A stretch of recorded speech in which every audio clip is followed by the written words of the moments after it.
All right, so welcome Welcome. to our first Para Era podcast. Yes. I'm so Allison. Excited. And I'm Marisa.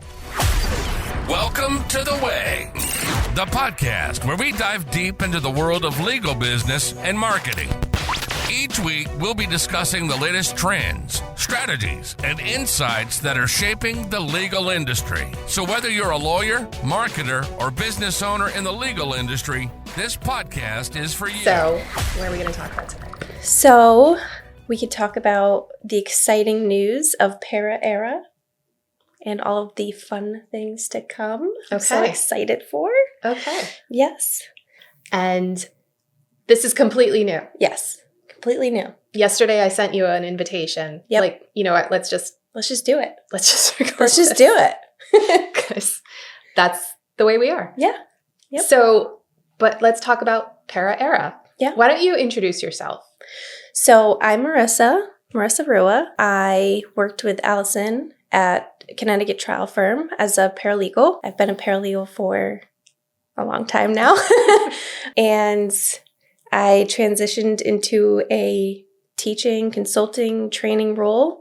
So now I take the lead and I train paralegals and I educate them and empower them and all the good things that they need. And you were our paralegal trainer. Yes. At Connecticut trial firm. I was. Because you're very good at it. Thank you. And Marisa has notebooks. Yeah. From all of her time, all of the notes. She takes meticulous notes on things and how to do things and systems and procedures. Yep. So you're in good hands if you're training with Marisa. Yes. Copious amounts of notes. And you've really launched Para Era. Yeah.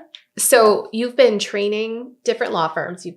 People hire you to go in and train. And what kinds of things are you doing? So it's really dependent on the firm's needs. So I have, the basic pre-lit training that I go through from start to finish, from the moment the phone call comes in from the potential new client to when the case settles, disbursements, liens, everything in between. So the pre-litigation process. There's also specialized training where if your team needs certain areas that they have maybe struggle in or don't know and need to learn, I speak with the attorney or the managing paralegal, whoever's in charge of really giving direction on what your team needs. We have a meeting first. I go over what the needs are. We set up a training plan. I then develop it in the background, and then we set up time for training. And the first training session, it's 4 hours, but we split it up into 2 days. Preferably it's back to back, but it really depends on everybody's schedule. I'm very flexible. And then we have 3 1-hour follow-up calls, which is just a time for me to sit with the team and they can just ask me any questions that they may have that have come up from what they've learned, what they're kind of still confused on, help them with tasks. And then we have the 30-day access to the Para Era Slack channel. So that's separate. If you're familiar with the Best Era Slack subscription, we also have one for paralegals now, and it's totally separate from the Best Era Slack group. So it's just me and a community of lovely paralegals that just get to connect. They can ask me questions. So we offer 30 days included with the training. And then it's up to the firm if they would like their team to subscribe to it. And do you get a lot of questions? A lot of questions, yes. About how to do different things. People will send me tasks throughout the day. They'll upload, templates that they have questions on, where to fill out. I help them with demands, letters from adjusters, emails they may receive from the attorney, confused about what really they're asking them to do without, interrupting the attorney. If I don't know the answer, I'm obviously going to refer them back to you. But if it's something that I can help them navigate, I do. We saw this again and again. Yes. At Connecticut trial firm, and you might have seen it in other firms that you worked for, but this, I don't want to say lack of training, but it's a stigma for sure. It's a known issue that is constant in the world of paralegals. I think the lack of support, the lack of training, and it's not the fault of the firm or the fault of anyone in particular. It's just that it's not out there. Right. It's just not there for them. Right. Like So, that's one of the things that because I'm a lawyer, I don't have cases, but I don't know how to, as far as training paralegals, it's a different skill set. Yeah. You're doing different things. Yes. It's not like little lawyer Right. or like junior lawyer. Right. It's different. It's totally different. Yeah. But lawyers are in charge. Yep. I don't think that they know what Yeah. to do with paras. We were always Yeah. looking for ways to get them trained. Yes. It's a massive gap. Yep. And even I did a lot of back office stuff. So I was human resources for a while. I would do reviews with people and talk about what they wanted to do. And paralegals always wanted to get more training, Yeah. but we couldn't find it. It's not there. Yeah. Yeah. So they were teaching each other Mm-hmm. at some point. Yep. But that only gets you so far. Right. So I think it's really beneficial to have somebody Yeah. come in from the outside and help lawyers with that. Yep. But also support paralegals. Yes. Yeah, because there are like conferences here and there that, paralegals can go to, but it's a day or two or a couple of hours and you just get a rundown of, certain things. And it's not really going into explaining how to actually either implement this at your firm or actually do the task. It's just, this is what it is, and be careful and look out for this, or make sure you're responding this way. But not every firm is the same either.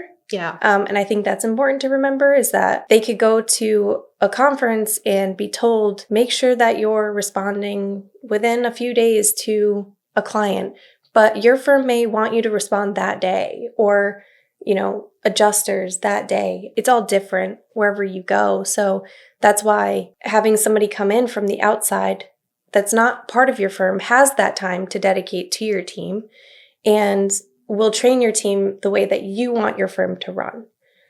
Yeah. And I think too, like some of the problem is that people might have it in their heads Yes. when they want client phone calls returned, Yeah. but they haven't communicated that. And Yep. that's part of it too. So we can say, well, Yeah. what is the policy? Yep. What is the system? Absolutely. What's the rule on that? I think, and also with that, is having an outside perspective come in. I've caught many things within firms that I know that they already have the system and they're not using it to their potential, or they don't have a very minor thing in place that will take that small task that seems overwhelming and just make it the small tasks. Like, for example, I was working with a firm and I'm working with the paralegal where, we're going over discovery and litigation tasks. And I asked her, I'm like, where do you receive, the notices from the court? Where do they come in your system? Do they go to your email? And she said, no, they go to the attorney's email. And I was just like, the attorney's email? All of this service goes to the attorney's email, the personal email, like the firm personal email. And she's like, yeah. And I was like, well, one, now you're relying on the busiest body in your office, the attorney who has overwhelming amounts of legal work to do, to now sort through her emails from service, from the judicial site, to then send it over to you and task you on what to do. I'm like, you guys need to set up a service email. Yeah. You cannot have this piling into your, the attorney's email by itself without anybody else having access. I said, first, service email. Second, you, the paralegal, needs access. So you can go on each morning and look through what has come in. If the attorney needs to see it, you delegate that to the attorney. But if they don't, that's just a relief for them that you can just handle it on your own. And just do your job. But it's like from the outside, I saw that, but it's just something that just they didn't even think to do. It was just, Yeah. But no fault to them. But I spoke with the attorney. I said, I think I need to have a meeting with you and the attorney, if that's okay. We set it up a few days after that training. And I was like, yeah, I think you need to implement this, this, and this. It doesn't cost money and it's quick. You could do it right away. And she was like, oh my God, absolutely. And the next day she's like, I have it all set. Big We're good. difference. Yeah. So yeah, this is like the little things that your team might not know that can really help efficiency. Yeah. Yeah. So you're doing training Yes. as Para Era, and that's how we've started. Yeah. What else? What's next? Well, exciting. So Allison, not only an attorney, but also an author. A very good one, I must say. Oh, okay. And so Allison and I are collabing, and we are going to write The Way for Paralegals. I'm very excited about it. It's going to be a book that your firm can take and distribute throughout the team, maybe onboarding, you give it to new team members, but it's going to be a book about empowerment, how to deal with the certain things throughout the firm. Professionally, I like comedy, so maybe a little bit of humor in there. Yeah, so I'm just very excited, and I hope it. Yeah, we have The Way for law firm owners. Yes. Not even just attorneys, but law Right. firm owners. Mhm. And that's about an operating system, Mm-hmm. like how to make decisions in your firm and how to structure your firm for success. Yeah. But we're doing something different for Mhm. paralegals Yes. because I think that they need different support. Yeah, absolutely. So what kinds of things are we going to be talking about?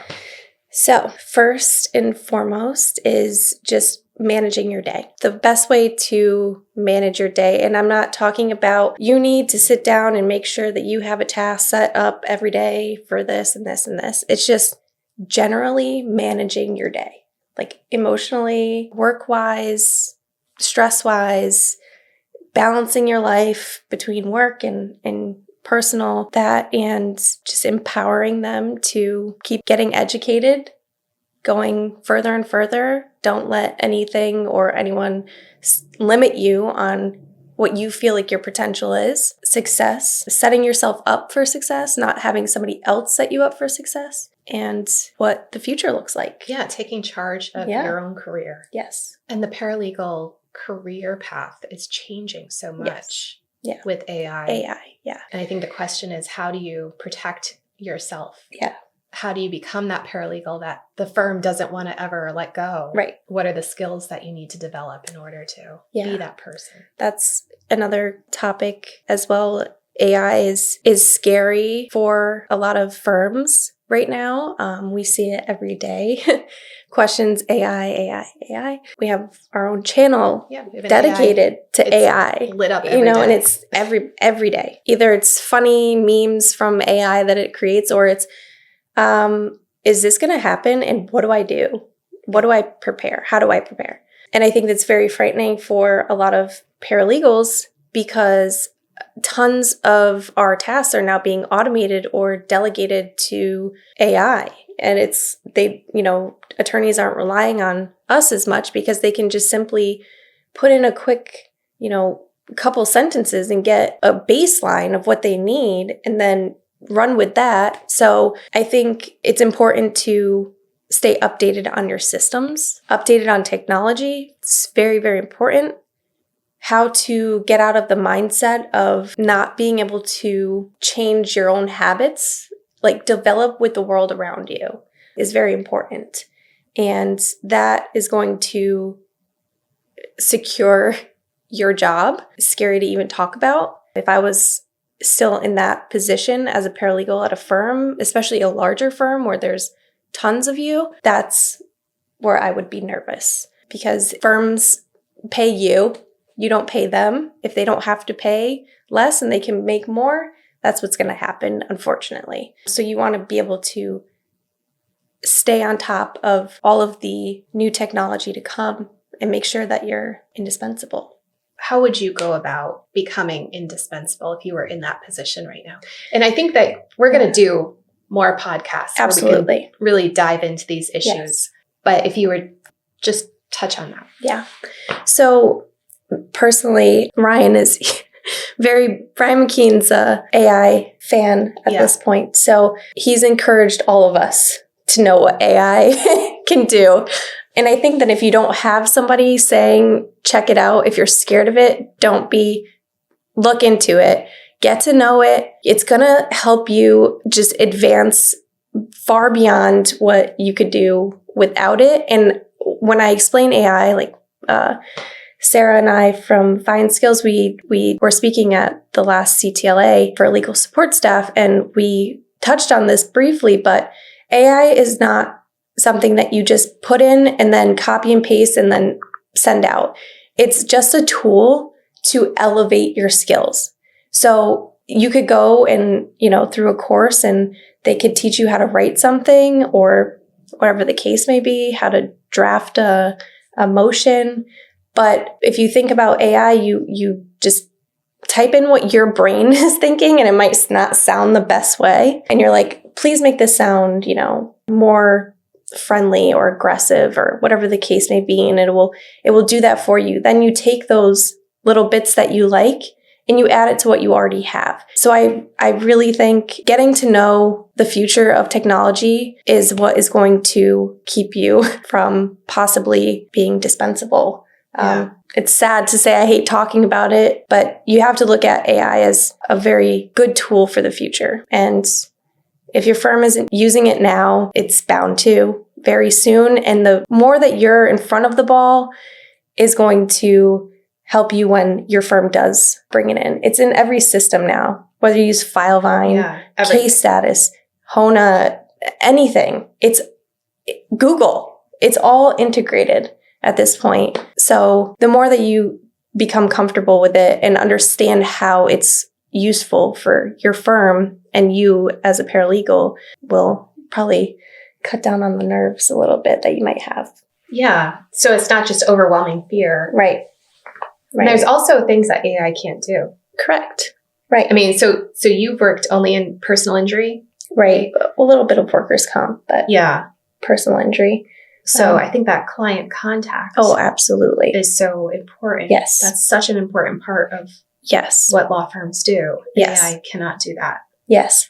Yeah. If you're the type of person that likes to email or text, I encourage you to start talking to your clients and getting to know them, picking up the phone, and instead of sending a text for a treatment update, just every once in a while, pick up the phone and call them, make that connection. I personally enjoyed the first initial call that I would have with all of my new clients because I got to know them, and you get a feel for how they want you to communicate.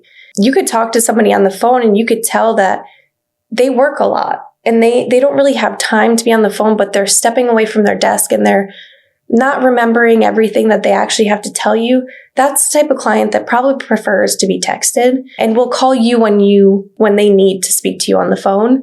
Whereas there's older clients that they're not really used to texting a lot. They like picking up the phone and talking. So, dedicating your time too was a huge thing. Blocking your time for client calls, having them schedule calls with you so that they know that this time is dedicated to them. It's not a cold call where you were just about to pick up the phone and call somebody else and you have, it's very, very important. And then you get a client call and now it's, you kind of rush them off the phone because you really have to get this other thing done.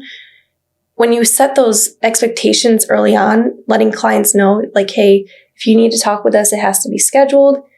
We did that at Connecticut Trial Firm. We didn't get pushback on that.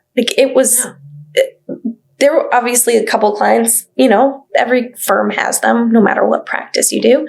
But setting those expectations that we don't do this because the time that we have together is our time together.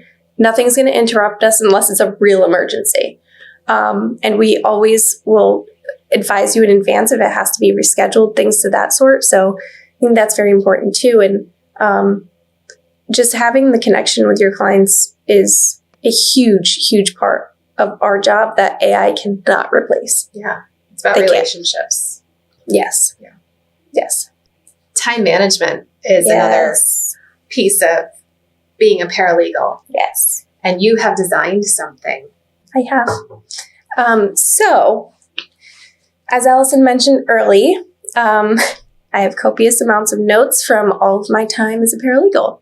And I used to have, or I still do, but I don't use it anymore, but I always refer to it. I still have it. I called it my medical Bible, is what I called it. And it was just a book that I just kept putting pages in or would cross out and correct phone numbers on of all the medical providers that I know of. I know clients would go to, from hospitals to ER physicians, billing companies throughout the state of Connecticut, Massachusetts. There's some New York in there. And I just called it my medical Bible. So I prefer to have hard copies of things. Yes, I use my computer for setting deadlines on my calendar and things of that sort. So I have that reminder. But my memory, writing things down, helps me memorize things. Yes, I may not need to look at that again, but if I'm writing it down, I'm more likely to get it done. So every meeting we have, I always have my notebook. I have it sectioned off. But with that being said, I've had the wonderful opportunity working for Best Era and being able to have full freedom on the things that I want to develop, which I'm so grateful for. So I have developed a paralegal planner, which is so exciting because it is solely dedicated to paralegals. And you can go on Amazon, you can go on Google and try to look for this. You're not going to find it because I did that search for many years. There's just no paralegal planners. And if there is, it's really just a planner. Wow. That may have like meeting notes, meeting schedule. But I have broke it down. I have demands tracking. I have settlement tracking, contacts, important contacts. I have daily planners, or daily in the planners.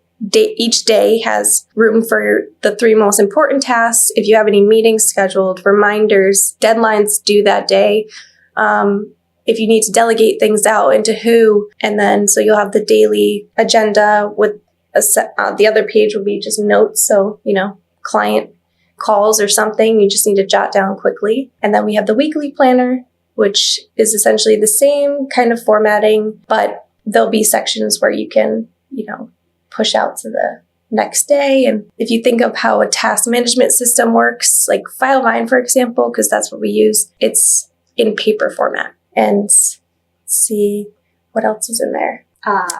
Lots of notes. Yes, lots of pages for notes. But it's really like, it looks great. Thank you. And I think it's going to be really helpful. Yes. Just like to organize your week. Yes. And just put it, I'm the same way. I like writing things out and putting things on paper. Yep. But just having that space to like plan out, okay, these are the things I'm going to tackle this week. Exactly. Yep. I think you can just, as you shift from task to task, which we all do, if we don't have something in front of us, a to-do list, we can feel very, like, we can waste time saying, what was I going to work on? Exactly. And we all have the few days of the week where unexpected tasks come up. And that's one of the sections in the daily agendas, the unexpected task. Yeah. That can throw everything off. Yeah. Yeah. But then if you have a list of things that you were going to accomplish, you can just move it to the next day. Right. Move it to a little later and you don't lose it. Exactly. I'm excited for it. Me too. I'm excited for you guys. It's almost done. Yeah. Almost done. So we'll be able to share that soon. Yes. Then you can have the way for paralegals and your planner, and we can talk about it. Yeah, we'll talk more about writing. Yeah. I think. Yeah. The paralegal the way. Yeah. Excited. And then I guess we have to cover coffee mugs. Yes. Coffee. Down to business. I have Pike Place from our work with the lovely Delino Law Firm in Seattle. I have Brittany's mug. Shout out to Brittany. Can I say this on the podcast? I don't know. So. Fuck Lamode. Yeah. So there we go. That's lovely. And I guess it's a Best Era rule. Yes. That we have to talk about what we're reading. Yeah. Or listening to, yes. Or what was it? I think that was it. Watching. Oh, yeah. Watching, listening, or reading. I just did a podcast with Ryan the other day, but I just finished up The Adolescent or Adolescence, I think it might be called, on Netflix. It's a very short series, 4 episodes, but very intense. But if you like crime junkies out there, you'll probably find some interest in it. And I did just read something yesterday, I think it was, that the entire series was one shot. Like, Wow. the cameras did not shut off. Wow. It was just one take. The Wow. whole thing. Yeah. That's wild. I I haven't know. watched it yet. I've heard so much about it. Yeah. And I'm a little It's great. nervous to watch it. Yeah. It's very intense, I must say. Yeah, because Yeah. I have a young boy. Yeah. Yes. So, and a daughter. Yes. But yeah, so I just finished reading Remarkably Bright Creatures, Mm-hmm. which I really enjoyed. Yes. It was a feel-good thing. Feel-good, I should say, thing. It's a feel-good book. And one of the narrators is a giant octopus, which was fun. It was just, it felt really good. So if you're looking for a feel-good read, I really enjoyed that one. And Allison's going to bring it in to share. I am. Put it on our bookshelf. Yep. All right, lovely bookshelf. Soon the way for paralegals will be up here behind us. Yeah. Other books. Yep. So I think that's it for today. Yeah, that's it for today. But we'll be back with Yep. more stuff. Absolutely. All right. Yay. Bye. To our first podcast. Yay. Para Era. Thanks for joining us on this episode of The Way with Best Era. Be sure to visit our website, bestera.io. From there, get more resources, insights, and to connect with us directly. Don't forget to subscribe to our podcast on your favorite platform. That way you never miss an episode. Until next time, keep striving for your version of success.